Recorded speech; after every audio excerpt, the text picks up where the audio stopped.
यामिनी कहती है, हाँ युग बाबू, जिस रात आपने अपने पिता को खोया था उस रात मैंने भी अपनी माँ को खोया था। उस रात सिर्फ आपके पिता की मौत नहीं हुई थी ग्रेवयार्ड कोठी में, बल्कि और भी बहुत कुछ हुआ था। एक बहुत बड़ा राज है जो उस रात ग्रेवयार्ड कोठी में दफन हो गया था। यामिनी की बातें सुनकर युग का सिर भारी होने लग जाता है। उसका सिर घूमने लग गया था। उसे यामिनी की बातें बिल्कुल समझ नहीं आ रही थी कि ऐसा कैसे हो सकता था। युग परेशान होते हुए यामिनी से कहता है, ये तुम क्या कह रही हो यामिनी? मेरे कुछ समझ नहीं आ रहा है। यामिनी युग को देखते हुए कहती है, बताती हूँ युग बाबू, मैं सब बताती हूँ। आज मैं आपको वो सच बताने जा रही हूँ जो मैं कभी नहीं चाहती थी कि आपके सामने आए। युग यामिनी को एकटक नजर से देखते हुए कहता है, तुम किस सच की बात कर रही हो यामिनी? यामिनी नम आंखों के साथ युग से कहती है, युग बाबू, आप जानना चाहते हैं कि मैं आपकी जिंदगी में क्यों आई थी?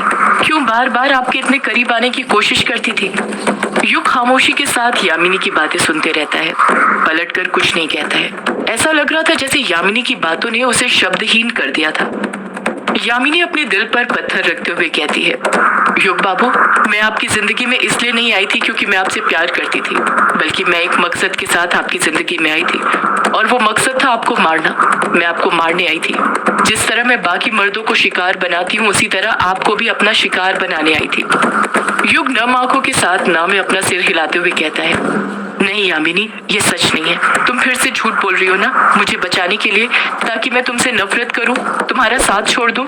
यामिनी आंसू पोंछते हुए कहती है, नहीं युग बाबू, ये झूठ नहीं है, यही सच है। बाबा ने मुझे आपके पास आपको मारने भेजा था, पर मैं अलबेली आपसे प्यार कर बैठी। युग हैरानी के साथ यामिनी से पूछता है, मतलब तुम्हारे बाबा ने तुम्हें मुझे मारने को कहा था, पर क्यों?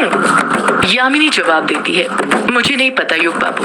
अभिमन्यु बीच में दखल देते हुए कहता है, क्यों यामिनी, क्या तुमने कभी अपने बाबा से पूछा नहीं कि वो क्यों चाहते थे कि तुम युग को मार दो? यामिनी जवाब देती है, पूछा था, कई बार पूछा था अभिमन्यु, पर वो हर बार बात को टाल देते थे। कहते थे वक्त आने पर तुम्हें खुद सब पता चल जाएगा, और वो वक्त कभी आया ही नहीं। मैंने भी बाबा पर ज्यादा दबाव नहीं बनाया, वही किया जो वो चाहते थे। आखिर बचपन से तो उनकी बात मानते आ रही थी, बिना कोई सवाल के वही करती थी जो वो कहते थे। कभी पूछा ही नहीं कि वो ये सब मुझसे क्यों कराते थे। पर वक्त के साथ धीरे धीरे मैं भी सब समझने लग गई कि मैं क्या हूँ और मेरा इस दुनिया में क्या अस्तित्व है। अभी भी युग की समझ में नहीं आ रहा था कि यामिनी क्या बड़बड़ाई जा रही थी, अपने बाबा के बारे में क्या कहना चाहती थी, क्या कराते थे उसके बाबा।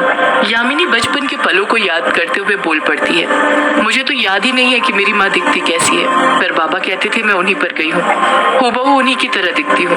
अगर हम दोनों साथ खड़े हो जाएं तो कोई पहचान ही नहीं पाए कि माँ कौन है और बेटी कौन। युग यामिनी को बीच में टोकते हुए कहता है, तुम्हें कैसे याद नहीं यामिनी कि तुम्हारी माँ कैसी दिखती थी? यामिनी जवाब देती है, युग बाबू, बचपन से मैं अपने बाबा को ही देखते आ रही हूँ, उन्होंने ही मुझे पाला है। माँ को तो मैंने कभी देखा ही नहीं, याद ही नहीं कि उन्होंने मुझे पहली और आखिरी बार कब अपनी गोद में लिया था। बाबा ने मुझे पाल पोस कर बड़ा किया है। यामिनी एक लंबी आह भरते हुए अपनी बात को आगे जारी रखते हुए कहती है, बाबा ने बचपन से मुझसे मेरी सच्चाई छुपाई, कभी बताया ही नहीं कि मैं भी एक यक्षिणी हूँ, कामेश्वरी यक्षिणी की बेटी हूँ। बचपन से बाबा ने मुझे इस दुनिया से छुपाए रखा, उनसे दूर रखा। कहते थे दुनिया बहुत खराब है, अगर इन्हें तुम्हारे बारे में पता चल गया तो ये तुम्हें मार देंगे।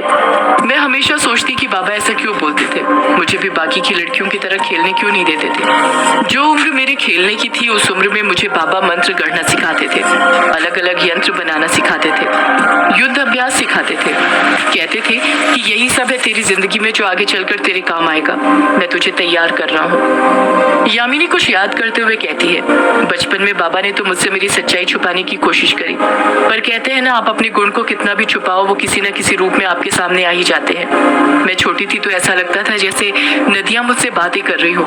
मेरे चाहने पर भी नदी के पानी का स्तर बढ़ जाता तो कभी चाहने पर कम हो जाता। ये पेड़ जो मेरे साथ हंसते थे, मेरे खुश होने पर झूमते थे, और जब मैं दुखी रहती तो बादल बरस जाते थे।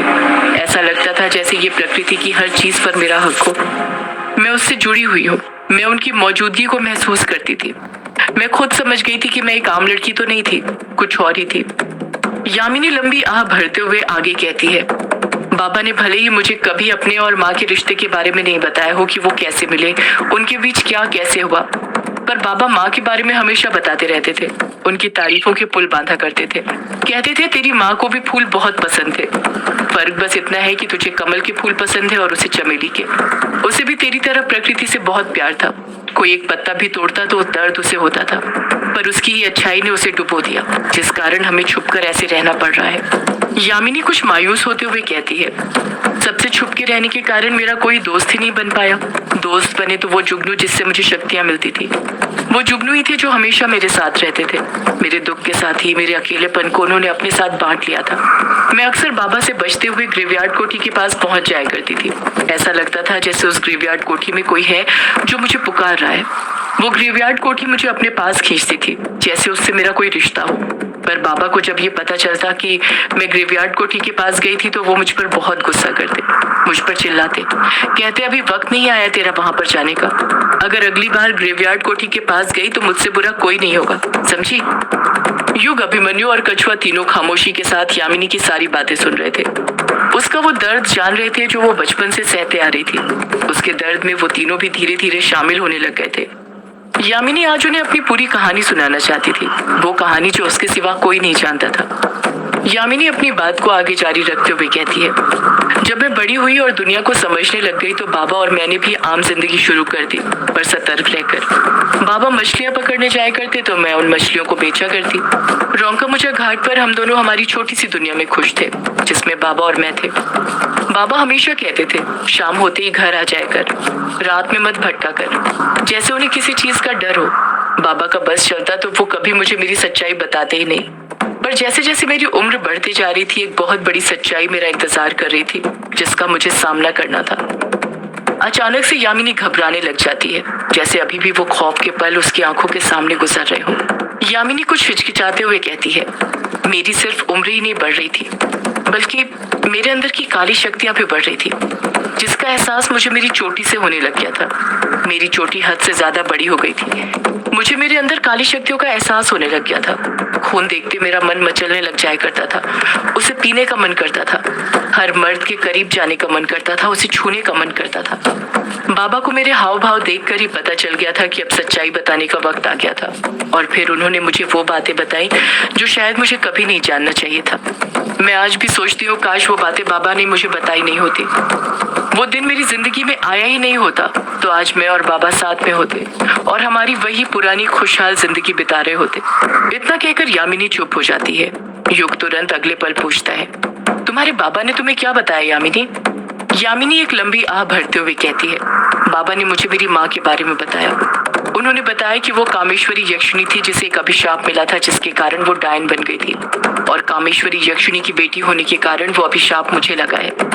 मुझे भी कामेश्वरी यक्षिणी की तरह मर्दों के शिकार करने पड़ेंगे, उन्हें मारना पड़ेगा, तभी मेरा सौंदर्य रूप बना रहेगा, वरना मैं बूढ़ी होने लगूंगी। मर्दों का खून मेरा यौवन था और उनका दिल मेरी सांसें थी। अभिशाप क्या था, किसने दिया था, क्यों दिया था, ये तो मेरे बाबा ने लाख पूछने पर भी मुझे नहीं बताया। कहते हैं हमारे पूर्वज जो पाप करते हैं उन पापों की सजा हमारी आने वाली पीढ़ी को भोगना पड़ता है, और मेरी माँ को जो अभिशाप मिला था वो मुझे भोगना पड़ा। एक ऐसा अभिशाप जिसकी मैं हकदार ही नहीं थी। मेरी गलती बस ये थी कि मैं उस यक्षिणी की बेटी थी जिसे एक अभिशाप मिला था, वो अभिशाप जिसने उसे देवी से एक डायन बनने पर मजबूर कर दिया था। अपनी कहानी सुनाते सुनाते यामिनी की आंखें नम हो गई थी।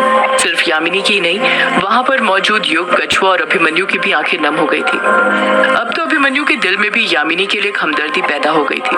उसे भी उसके दर्द का एहसास होने लग गया था कि बचपन से लेकर अभी तक उसने कितना कुछ सहा था और कितना कुछ सहना बाकी था। यामिनी अपने जीवन की दर्द भरी दास्तान आगे सुनाते हुए कहती है, बाबा के कहने पर मैंने अपने इस अभिशाप को भी कबूल कर लिया था और अपने आप को तैयार कर लिया था मर्दों का शिकार करने के लिए। मैं जानती थी ये आसान नहीं होने वाला था, पर मेरी किस्मत ही कुछ ऐसी लिखी थी कि मैं चाहते हुए भी कुछ नहीं कर सकती थी। मर्द के साथ संभोग करके उसका खून पीना मेरी मजबूरी थी। मैं 21 की होने वाली थी और डायने अपना पहला शिकार 21 की उम्र में ही करती हैं। उसी वक्त उनका यौवन उन पर हावी होता है। मेरे जीवन का पहला शिकार करने का वक्त आ गया था। बाबा और मैं उसकी तैयारी में लगे हुए थे। अभिशाप के मुताबिक यक्षिणी को अमावस्या की रात मर्द के दिल की आहुति देनी पड़ती थी, तभी वो भेंट चढ़ता था जिसके लिए उसे पूजा करनी पड़ती थी। वो पूजा संपन्न करने के लिए उसे उन फूलों की आवश्यकता होती थी जिसमें उनकी जान बसती थी। हर यक्षिणी को अलग अलग फूल पसंद होते हैं। उन्हीं फूलों की महक से उनका बदन महकता रहता है। माँ को चमेली के फूल पसंद थे तो मुझे कमल के, और मुझे कमल के ढेर सारे फूलों की जरूरत थी जो गांव में मौजूद नहीं थे। वही लेने के लिए बाबा दूसरे गांव गए थे, और जब वो कमल के फूल लेकर वापस आ रहे थे तब उनकी आपसे पहली बार मुलाकात हुई थी युग बाबू। जैसे ही यामिनी ये बात बोलती है, युग को याद आता है कि यामिनी एकदम सही बोल रही थी।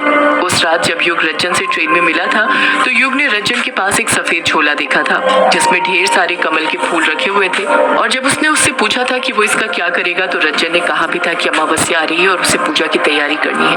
अब उसके सब समझ में आ रहा था कि रज्जन ने उस रात ऐसा क्यों कहा था। एक प्रकार से उसने सच ही कहा था। यामिनी आगे कहती है, जब बाबा ने उस रात आपसे बात करी और आपने उन्हें बताया कि आप युग हैं, लेखक बाबू के बेटे हैं, तो वो समझ गए थे।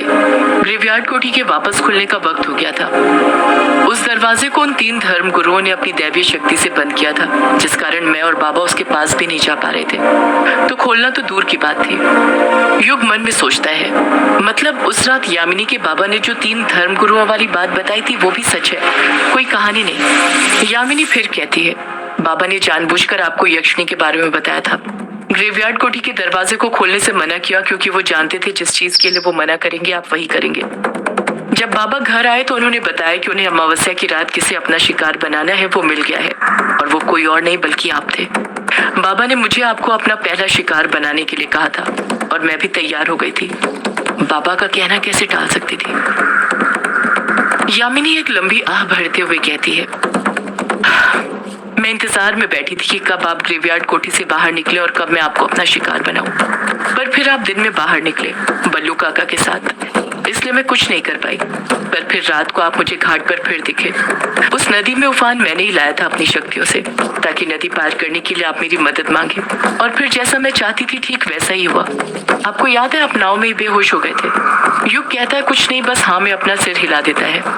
यामिनी आगे कहती है, आपको सम्मोहित मैंने ही किया था। आपको देखकर मेरे बदन में एक अजीब सी आग लग गई थी। आपको छूने का मन कर रहा था।